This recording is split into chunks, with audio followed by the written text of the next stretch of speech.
শুধু দর্শক বন্ধু, আপনারা দেখছেন একে নিউজ বাংলা। আর এই মুহূর্তে উপস্থিত রয়েছি কলকাতা হাইকোর্ট। বহু মানুষের নাম ছিল বিচারাধীন, সেগুলো কারেকশন করছেন। সেই কারেকশন করার পরে বহু মানুষের নাম ডিলেট হয়ে যাচ্ছে, অর্থাৎ পাওয়া যাচ্ছে না।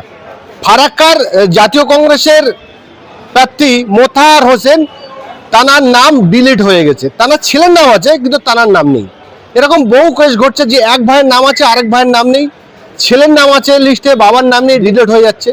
এই নিয়ে মানুষ কিন্তু যথেষ্ট দ্বন্দ্বে রয়েছে যে শেষ পর্যন্ত কি হবে।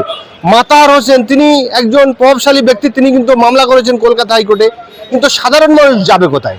আইনজীবী মহল বলছে এবং ইলেকশন কমিশন বলছেন যে ট্রাইব্যুনালে গিয়ে আবেদন করতে হবে বা অনলাইনে আবেদন করতে হবে। আমরা সূত্র মারফত খবর পাচ্ছি, বহু মানুষ আমাদের কাছে ফোন করছেন যে যারা অনলাইনে আবেদন করছেন তাদের অনেকের আবেদন সাবমিট হচ্ছে, আবার অনেকের আবেদন সাবমিট হচ্ছে না। তাহলে তারা যাবে কোথায়?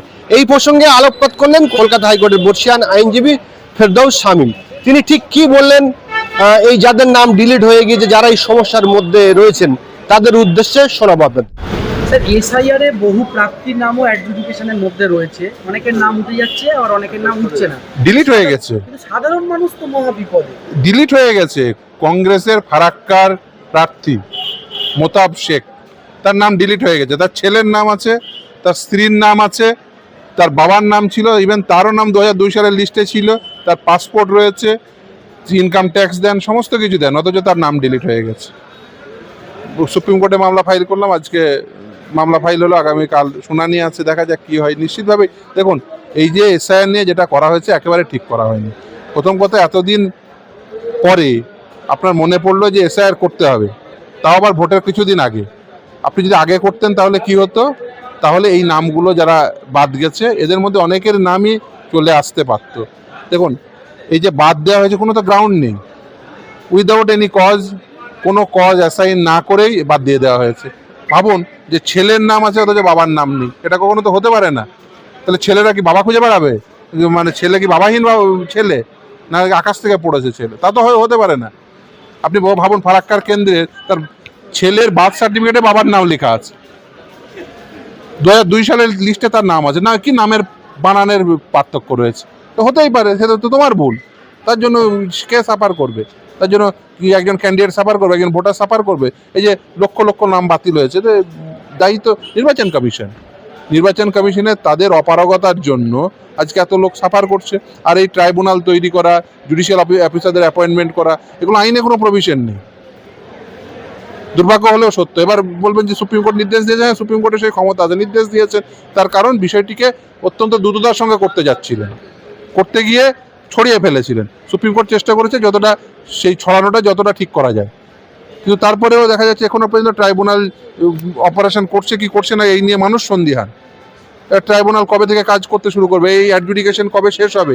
সাধারণ মানুষ তো বুঝতে পারছি না যে ট্রাইব্যুনালটা কি, কিভাবে সেখানে দেখুন, ট্রাইব্যুনালে যে অনলাইন অ্যাপ্লিকেশন দিয়েছে সেখানে 1000টা ক্যারেক্টারের মধ্যে আপনার অ্যাপিলটা করতে হবে, আর 500 ক্যারেক্টারের মধ্যে রিলিফ শর্ট ফর সেটা লিখতে হবে, প্রথম কথা। দ্বিতীয় কথা, সেখানে এখনো পর্যন্ত গতকাল পর্যন্ত দেখেছি যে ওই যে ডকুমেন্ট আপলোড করার কোনো প্রকার প্রভিশনই নেই। তাহলে কোন ডকুমেন্ট, সাপোর্টিভ ডকুমেন্ট দেবে? আপনি যদি এই সিস্টেমটা না তৈরি করতে পারেন তাহলে কারা সাফার করবে? আসলে মানুষ সাফার করবে। যাদের নাম ডিলিট হয়েছে তাহলে তারা রিলিফ পাবে কিভাবে যদি এই সমস্যা না হলে? তাদের বেসিক্যালি ট্রাইব্যুনালে অ্যাপিয়ার করতে হবে, তারপরে না হলে তাদের আবার নতুন করে এই ফর্ম 6 ফিল আপ করতে হবে, তাছাড়া তো কোনো উপায় নেই। বিশেষ করে স্যার, অনেক মহিলাদের ক্ষেত্রে যে সমস্যা হচ্ছে, তার বাবা বা মায়ের 2002 এ নাম ছিল, 2025-এও নাম আছে, এই লিস্টেও নাম আছে, 26 এই লিস্টেও নাম আছে, কিন্তু মায়ের মানে বাবার সঙ্গে মেয়ের যে সম্পর্ক এমন কোনো ডকুমেন্ট তারা দেখাতে পারছে না। গরিব মানুষ বেশিরভাগ, ইভেন সব থেকে বেশি সাফার করছে তো যারা কোনো শিক্ষার সংক্রান্ত ডকুমেন্ট নেই। ধরুন, অশিক্ষিত বয়স্কা ভদ্রমহিলা, তিনি, তার কি ডকুমেন্ট থাকবে? তার ডকুমেন্ট বলতে ভোটার কার্ড, আধার কার্ড, খুব বেশি হলে ম্যাক্সিমাম একটা প্যান কার্ড। এবার আপনি যে ডকুমেন্ট চাইছেন, সে কোথায় স্কুল ফাইনাল এক্সামিনেশনের অ্যাডমিট কার্ড পাবে, কোথায় মার্কশিট পাবে? একজন অশিক্ষিতা মহিলা, তিনি, তার পাসপোর্ট কোথায় আছে? ইভেন এই যে ক্যান্ডিডেটটা, ফারাক্কার যে ক্যান্ডিডেট মোতাব শেখ, যিনি আজকে মামলা করলেন, তার পাসপোর্ট রয়েছে, তিনি ইনকাম ট্যাক্স দেন, এবং আজ থেকে না, 1995 সাল থেকে তার সমস্ত ডকুমেন্ট রয়েছে। সমাধান আছে এগুলো দেখুন, মানে এর সমাধান একটাই, সেটা মানুষকে এগিয়ে আসতে হবে। এবং মানুষকে আগিয়ে এসে তাদের অধিকার বুঝে নিতে হবে। আইনি লড়াই কি কোনো প্রশ্ন? অবভিয়াসলি দেখুন আগামীকাল মামলা আছে, দেখা যাক কি হয়। এক ভাইয়ের নাম আছে, আরেক ভাইয়ের নাম নেই, ছেলের নাম সে আছে, বাবার নাম ওই আপনাকে ওই উদাহরণই তো দিলাম, ছেলের নাম আছে বাবার নাম নেই, তাহলে ছেলে আসলো কোথা থেকে, তার বাবা কোথায়? ছেলে তো আর আকাশ থেকে পড়েনি।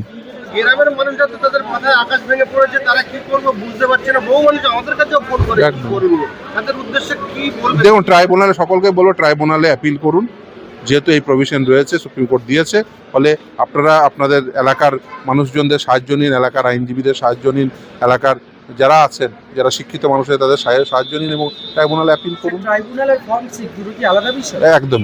ফর্ম 6 হচ্ছে নিউ এন্ট্রান্টের জন্য, আর ট্রাইব্যুনালে হচ্ছে যাদের নাম ডিলিট হয়ে গেছে, যাদের অ্যাডজুডিকেশনের প্রয়োজন তারা ট্রাইব্যুনালে যাবেন। এই জুডিশিয়াল অফিসারদের অ্যাডজুডিকেশনের পরে যারা এগ্রিভড হবেন তারা ট্রাইব্যুনালে যাবেন। যদিও আইনে সেকশন 24 মানে রিপ্রেজেন্টেশন অফ পিপলস অ্যাক্টে সেকশন 24-এর অ্যাপিলটা যদি সেখানে প্রভিশন এটা অ্যাডমিনিস্ট্রেটিভ বডি ছিল, কিন্তু এখানে ট্রাইব্যুনাল তৈরি করে দিয়েছেন সুপ্রিম কোর্ট নির্দেশ দিয়ে, ফলে ট্রাইব্যুনালে অ্যাপিল করতে হবে। ট্রাইব্যুনালটা কোথায় অনেক মানুষ জানেই না যে ট্রাইব্যুনালে দুভাবে অ্যাপিল করা যাবে, এক হচ্ছে যে নোটিফিকেশন মোতাবেক, এক হচ্ছে physically SD office, BDO office এবং ডিএম অফিসে, কিন্তু তারা যাচ্ছেন SD office, BDO office, DM office, তারা কিছু বলতে পারছেন না। আর দ্বিতীয় হচ্ছে অনলাইন ফর্মে ইসিআই নেট যে অ্যাপস আছে বা ওয়েবসাইট আছে সেখানে। অনলাইনে অনেকজনের নিচ্ছেই না, অনেকে নিচ্ছে অনেকে নিচ্ছেই না না অবশ্যই নেওয়া উচিত, টেকনিক্যাল ফল্ট হতেই পারে, কিন্তু আশা করি সেটা ঠিক করে দেবেন। আর যদিও সময়কালটা অত্যন্ত লিমিটেড, এই সময়কালের মধ্যে সকলে 15 দিন সময় দিয়েছিলেন, ফলে অলরেডি 7 দিন চলে গেছে, আর মাত্র 7 দিন সময় রয়েছে। পরবর্তীতে মানুষ আরো বেশি সমস্যায় পড়লে আপনারা কি সাধারণ মানুষ? অবশ্যই সেই জন্য আমি গতকালও তো আদালতের দৃষ্টি আকর্ষণ করেছি যে দেখুন এই সমস্যা, ট্রাইব্যুনাল নেই, একজন ক্যান্ডিডেটের নাম বাতিল হয়ে গেছে, তাহলে তিনি যাবেন কোথায়? তাকে কংগ্রেসের মতো এরকম একটি জাতীয় দল তাকে ক্যান্ডিডেট হিসেবে সিলেক্ট করেছে, মানুষ এখন ইলেক্ট করার জন্য মানুষ মুখিয়ে আছে, অথচ সেই প্রার্থী তার নাম ডিলিট করে দিয়েছেন, তার ছেলের নাম আছে, তার স্ত্রীর নাম আছে, তার নিজের নাম 2002 সালের লিস্টে ছিল, অথচ ডিলিট করে দিয়েছেন, তাহলে তিনি যাবেন কোথায়? বিভিন্ন রাজনৈতিক দল বলছে, আমাদের রাজ্যে বিরোধী শাসক তারা বলছে যে তারা ফ্রিতে আইনি অবভিয়াসলি এটা এই সময়ে দেখুন অ্যাপিল করতে খুব বেশি কিছু লাগে না, আপনার যা ডকুমেন্ট আছে সেগুলোর বিস্তারিত বিবরণ দেবেন, দিয়ে বলবেন যে আমার এই ডকুমেন্ট আছে। এসআইআর নামে এনআরসি হয়ে গেল স্যার? না দেখুন সেটা হওয়া উচিত নয়, হওয়া যায় না। ট্রাইব্যুনালে যারা অ্যাপ্লাই করবে তাদেরকে বলা হচ্ছে নোটিশ দেওয়ার, হিয়ারিং এর নোটিশ। কোনো প্রতিনিধি আজ পর্যন্ত বলেনি, বেরোলেও বলেনি, বেরোর সময়ও বলেনি যে ওই নোটিশগুলো লাগবে। তারা তো অরিজিনাল নোটিশ জমা দিয়েছে, তারা পাচ্ছে না, হঠাৎ করতে হ্যাঁ যে হিয়ারিং এর নোটিশ নোটিশ নিশ্চয়ই পেয়ে যাবেন, নোটিশ সকলের কাছেই আছে।